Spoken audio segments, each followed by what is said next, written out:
பாஜக 2024 23 தொகுதியில் 48 லட்சம் ஓட்டு வாங்கியிருக்கு.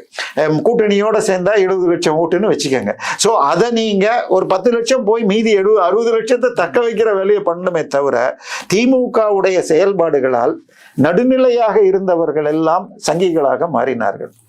இப்ப சங்கிகளை எல்லாம் நீங்கள் அண்ணாமலையிடம் திருப்ப வேண்டாம். அவரை நீங்க எதுவுமே பேசாம விட்டுருங்க.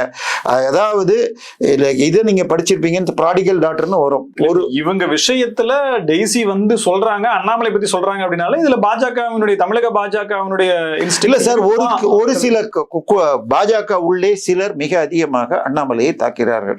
திரு கல்யாணராமன், டெய்ஸி, இன்னும் ஒரு சிலர் மிக சிலர் வந்து உங்களுக்கு லேசாக டச் பண்றாங்க. என்னை பொறுத்த வரைக்கும் இந்த மெர்சல் படம் வந்த பொழுது ஹெச் ராஜா மிக பெரிய அளவில் அதுக்கு விமர்சனம் செய்ய அப்ப அண்ணாமலை ஒரு அறிக்கை கொடுத்தார். இனிமே எந்த படத்தையும் பத்தி பேசாதீங்க, இருந்தால் அந்த ஓனர்கிட்டயோ டைரக்டர்கிட்டயோ முன்னாடி சொல்ல முடிஞ்சு தடுக்க பாருங்க, பட் விளம்பரம் கொடுக்காதீங்கன்னு. அதன் பிறகு எந்த படமும் ஓடல. இல்லாட்டி மெர்சல் படம்லாம் ஓடுறதுக்கு அதுல ஒண்ணும் இல்லை.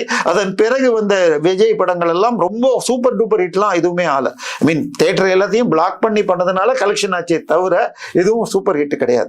அது போல இது அண்ணாமலையை வளர்க்கும் பிஜேபி ஆதரவாளர்கள் வெளியே போவார்கள். நம்ம பணியை செய்யுங்க.